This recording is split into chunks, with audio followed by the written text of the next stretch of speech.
జై శ్రీమన్నారాయణ. జ్ఞానానందవయం దేవం నిర్మలా స్ఫటికాకృతిం ఆధారం సర్వవిద్యానాం హయగ్రీవ ఉపాస్మయే. ఆపదాపహర్తారం దాతారం సర్వసంపదాం లోకావిరామం శ్రీరామం భూయో భూయో నమామ్యం. మనం ఈ వీడియోలో బుధుడి యొక్క వక్రగమనం గురించి తెలుసుకుందాం. అసలు వక్రగమనం అంటే ఏంటి? ఒక గ్రహం వక్రిస్తే ఏం ఫలితాలు వస్తాయి? శుభగ్రహం వక్రిస్తే ఏ ఫలితాలు వస్తాయి? పాపగ్రహం వక్రిస్తే ఏం ఫలితాలు వస్తాయి అనే దాని గురించి మనం కొంచెం తెలుసుకుందాం. గ్రహాలు ఏమన్నా వక్రిస్తే అవి 2, 4, 5, 7, 9, 10, 11 భావాల్లో ఉంటే మంచి ఆరోగ్యాన్ని ఇస్తాయి. అదే 1, 3, 6, 8, 12 భావాలు ఉంటే అవి స్థానాన్ని బట్టి వ్యాధిని కలుగజేస్తాయి, వ్యాధిని పెంచుతాయి కూడా. 8లో ఉంటే వాడు దీర్ఘాయవంతుడైనా కూడా అల్పాయువు కలిగి ఉంటాడు. వక్ర గ్రహాల సంఖ్యను బట్టి వారికి జాతకం ఎలా ఉంటుంది అనేది మనం చెప్పవచ్చు. అంటే ఇక్కడ రవి చంద్రుడు ఎప్పుడు కూడా వక్రీకరించరు, ముందుకే వెళ్తుంటారు. రాహుకేతులు ఎప్పుడు వక్రగతిలోనే సంచరిస్తాడు. ఇక మిగిలిన గ్రహాలు 5, ఈ 5 గ్రహాలతో పాటుగా ప్లూటో అనే ఒక గ్రహాన్ని కూడా తీసుకొని ఈ మనం జాతకాన్ని గురించి మనం తెలుసుకుందాం. అసలు వారి జాతకంలో ఒక గ్రహం కూడా వక్రీకరించకపోతే 7.7% జీవిత లక్ష్యాలను సాధించడంలో ముందుంటారు. ఎక్కువగా సమస్యలు అనేవి ఉండవు.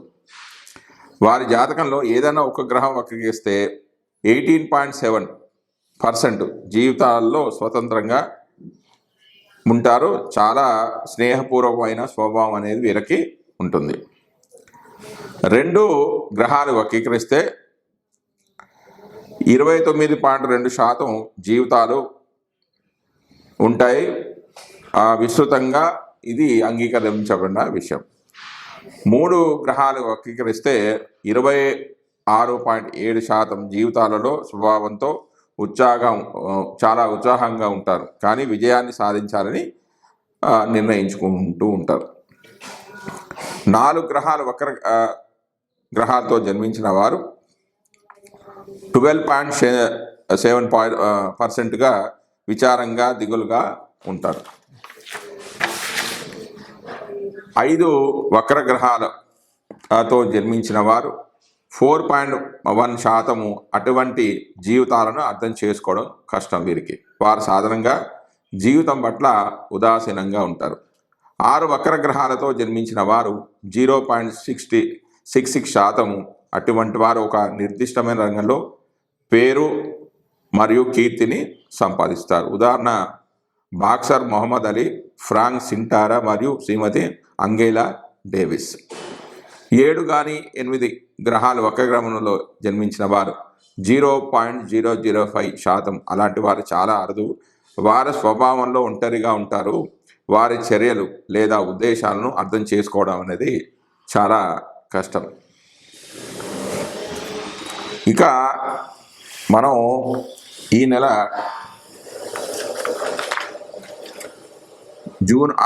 ఆగస్టు 6వ తారీఖు నుంచి ఆగస్టు 28వ తారీఖు వరకు బుధుడు వక్రీకరిస్తూ ఉన్నాడు. వక్రీకరిస్తే ఫలితాలు ఏంటి అని మనం తెలుసుకుందాం. బుధ గ్రహం వక్రీకరిస్తే సంవత్సరంలో ఒత్తిడి అనేది చాలా పెరుగుతుంది. అభిప్రాయ భేదాలను, సమస్యలను సృష్టిస్తాడు. జీవితాన్ని చాలా ఇబ్బంది పెడతాడు. కాబట్టి కంప్యూటర్ వల్ల కానీ, ఇంటర్నెట్ వలన మరియు ఇతర సాంకేతిక పరిజ్ఞానాల వల్ల సమస్యలు రావచ్చు. ప్లానింగ్స్ అంటే ప్రణాళికలను, పనులను 1-2 సార్లు తనిఖీ చేసుకోవాలి. బుధగ్రహ వక్రగమనంలో నిర్ణయాలు తీసుకుంటాం, కానీ ఫలితాలకు వచ్చేసరికి మారిపోతూ ఉంటాయి. ఒత్తిడి అనేది ఎక్కువగా పెరుగుతుంది. బుధుడు సంవత్సరంలో 3 సార్లు వక్రీకరిస్తాడు. గ్రహాలు వక్రగమనం వల్ల ప్రపంచంలో అస్థిరతకు ఇది చోటు చేసుకుంటుంది. అస్థిర ఆస్తి మార్కెటు, రాజకీయ తిరుగుబాటు మరియు ప్రపంచంలో పెద్ద మార్పులు అనేవి జరుగుతాయి. ఒత్తిడులు అనేవి చాలా పెరుగుతాయి. జ్ఞానానందమయం దేవం నిర్మలా స్ఫటికాకృతం ఆధారం సర్వవిద్యానాం హయగ్రీవ ఉపాస్మహే. ఆపదాపహర్తారం దాతారం సర్వసంపదాం లోకాభిరామం శ్రీరామం భూయో భూయో నమామ్యం. ఇప్పుడు మనం బుధుడు యొక్క వక్రగమనం గురించి తెలుసుకుంటూ ఉన్నాం. బుధుడు ఆగస్టు 6 నుంచి ఆగస్టు 28 వరకు వక్రగతి చెందుతూ ఉన్నాడు. వక్రగతిలో సంచరిస్తున్నప్పుడు బుధుడు శుభ ఫలితాలని ఇస్తాడు. ఎందుకంటే బుధుడు అర్ధశుభుడు. శుభులతో కలిసిన శుభాన్ని, పాపులతో కలిసినప్పుడు పాప ఫలితాన్ని ఇస్తాడు.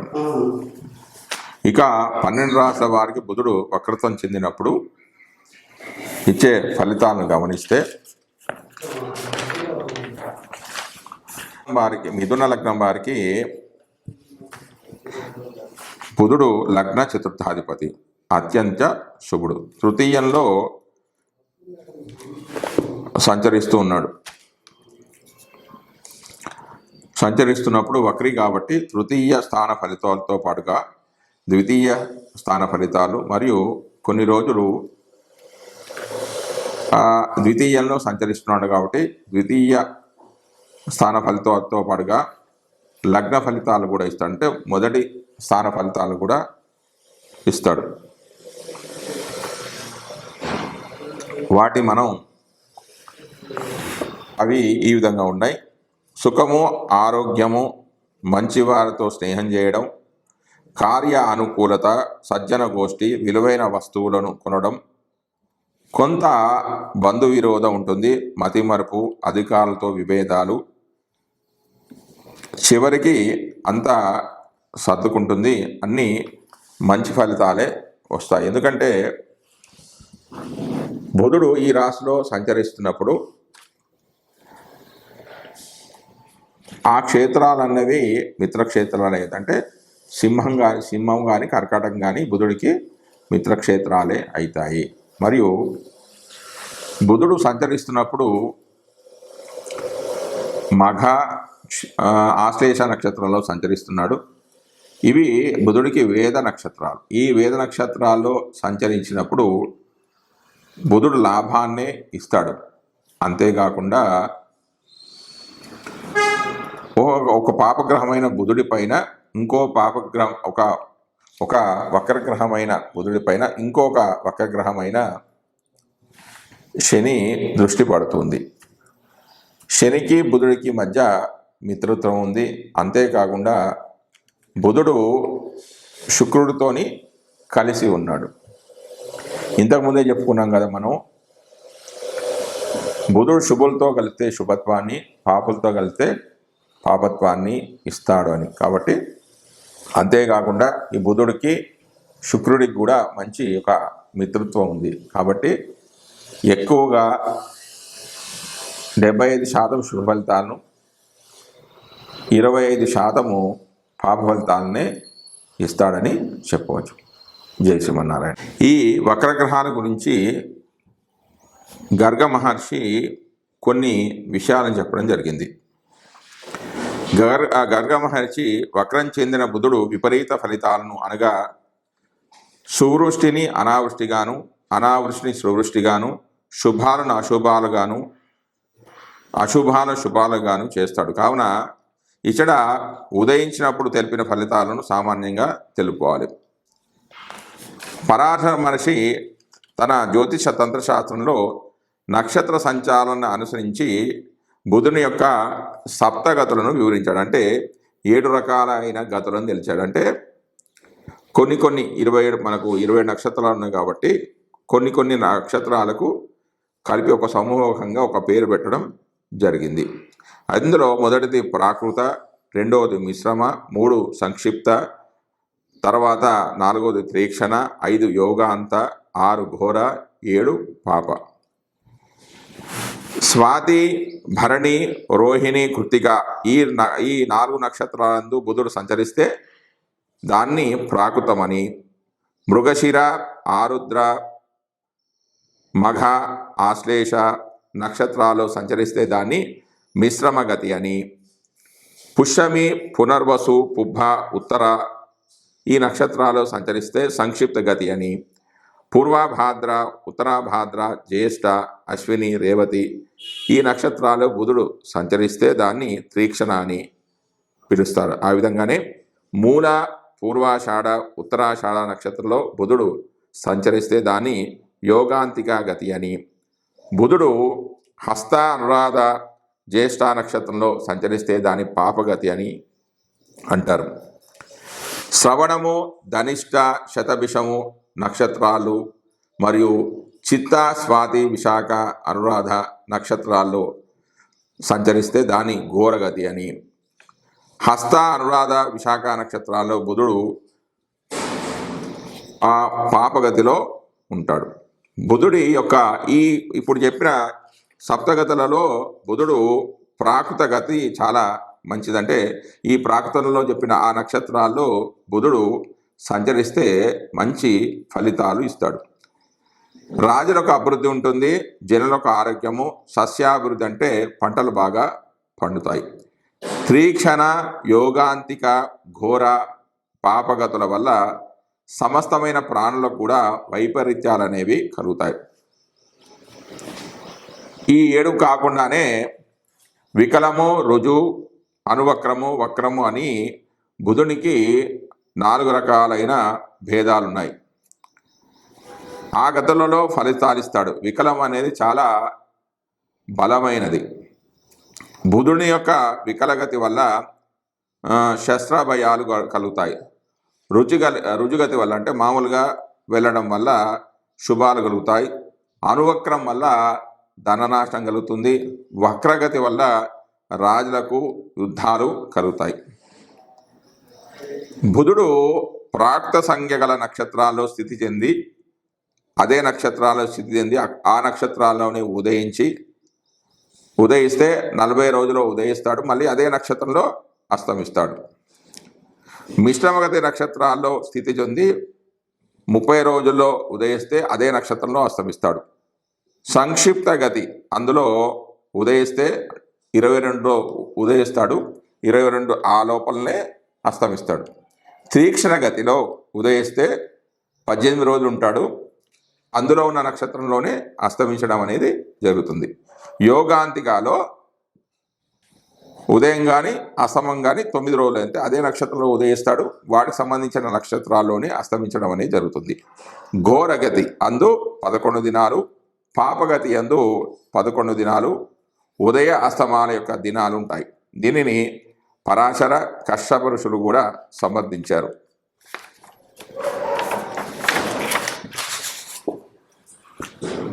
దేవలని యొక్క మతాన్ని అనుసరించి బుధునికి రుజు, అతివక్ర, వక్ర, వికల అని 4 విధాలైన గతులు ఉన్నాయని చెప్పడం జరిగింది. ఇందులో రుజుగతి అందు వరుసగా 30, 24, 12, 6 దినాలందు బుధుడు సంచరిస్తూ ఉంటాడు. అనగా 30 దినాలు రుజుగతి, 24 దినాలు అతివక్రము, 12 దినాలు వక్రగతి, వికలగతి అందు 6 దినాలు సంచరిస్తూ ఉంటాడు. బుధుని యొక్క రుజుగతి అంటే మామూలుగా వెళ్ళడం అనేది శుభాన్ని ఇస్తుంది. అతివక్రం వల్ల దుర్భిక్షం కలుగుతుంది, ధననాశం కలుగుతుంది. వక్రగతి వల్ల శస్త్ర భయాలు కలుగుతాయి, ఉగ్రవాదుల వల్ల భయం కలుగుతుంది. వికలగతి వలన రోగ భయాలు కూడా కలుగుతూ ఉంటాయి. బుధగ్రహము ప్రతి సంవత్సరము 3 సార్లు వక్రగమనం చెంది నిలకడగా ఉండి మళ్ళీ రుజుగతిలో ప్రవేశిస్తాడు. దీనివల్ల కమ్యూనికేషన్స్, వ్యాపారము, ప్రణాళికలపై పడుతుంది. ఈ ప్రభావం అనేది వ్యాపారం మీద, ప్లానింగ్స్ మీద, బిజినెస్ మీద పడుతుంది. ఇక జన్మజాతకంలో బుధుడు వక్రీ అయితే జాతకుడు తన మాట తీరులో, ఆలోచనలో చాలా జాగ్రత్తగా ఉంటాడు. ఇక సాధారణ విషయానికి వస్తే బుధుడు వక్రీ అయినప్పుడు తపాలా పనులలో జాప్యము, ఉత్తరాలు అందకపోవడము, కమ్యూనికేషన్లకు అంతరాయం కలగడం, టెలిఫోన్లు అనేవి పనిచేయకపోవడం, రవాణా సమస్యలు, అచ్చు తప్పులు, పొరపాట్లు, తప్పుడు నివేదికలు, పరిశ్రమలలో ఉత్పత్తి, రవాణా ఆలస్యంగా జరగడం, పరిశ్రమలకు రుగ్మతలు, సమ్మెలు, మిషన్లు చెడిపోవడం, కార్మిక నాయకులతో చర్చలు విఫలం కావడం జరుగుతాయి. బోధన అంటే టీచింగ్, మీడియా రచనలు, చర్చలు, సంప్రదింపులు, వీటి మీద ప్రభావం అనేది ఎక్కువగా పడుతుంది. వీరు తమలో తాము మాట్లాడుకోవడం, సన్నగా పాట పాడుకోవడం అనేది ఉంటుంది. ఇతరులు చెప్పింది వినిపించుకోరు. వారు చేసేది చెప్పేది ఏమిటో అర్థం కాదు. అసలు పొంతన అనేది ఉండదు. బుధుడి యొక్క వక్రగమనం వల్ల జరిగే చెడు ఫలితాలు ఏమిటి అంటే, ప్రణాళికలు ఎంత జాగ్రత్తగా సిద్ధం పెట్టుకున్నా అంటే ప్లానింగ్ ప్రకారం జరిగినా కూడా నిర్ణయాలు జరుగుతాయో జరగవో అనే ఒక ప్రశ్నార్థకంగా ఉంటుంది. కార్యాలలో జరగాల్సిన రకరకాల పనులు సులభంగా చేయడంలో విఫలమవుతూ ఉంటాయి. వ్యక్తిగత విషయాల పరిధిలో జీవితంలో ఒక స్పష్టత లేకపోవడం వల్ల తీవ్రమైన భ్రమకు గురి చేస్తూ ఉంటుంది. బుధుడు వక్రీకరిస్తే ఆ సమయంలో కొత్త వెంచర్లు ప్రారంభించడానికి లేదా కొత్త పనులు మొదలుపెట్టడానికి అనువైన సమయం అనేది అసలు కాదు. ఉత్తమమైన నిర్ణయాలు తీసుకోవడానికి మనం ఏదైనా సమాచారాన్ని కోరుకుంటే అది సమాచారం అనేది మనకు లభించదు.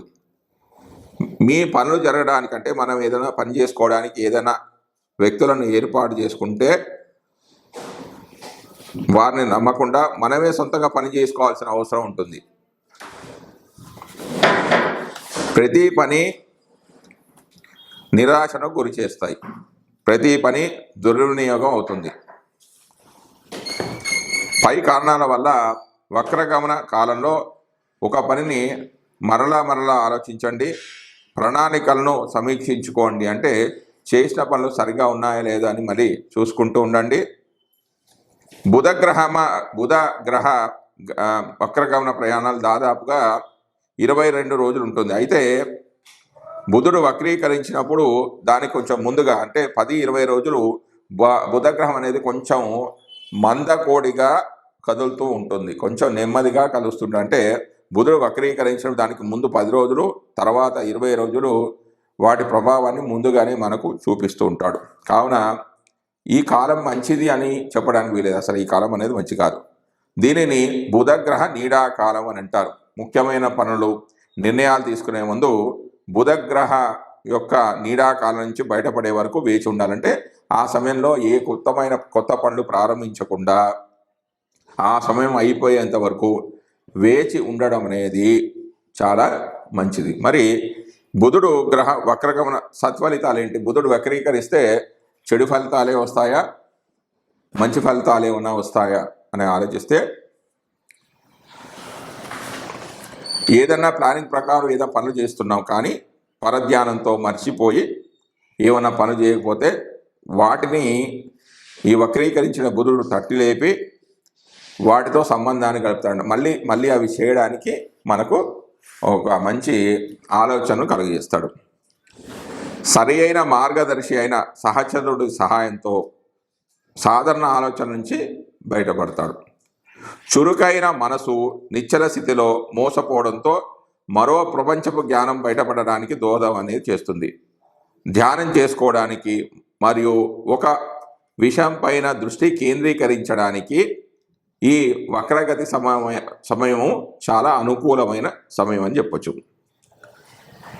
ఏదైనా పనులు నిర్లక్ష్యం చేస్తే వాటిని మళ్ళీ గుర్తు చేసుకొని దాన్ని కంప్లీట్ చేయడానికి ఒక మంచి సమయం అని చెప్పవచ్చు.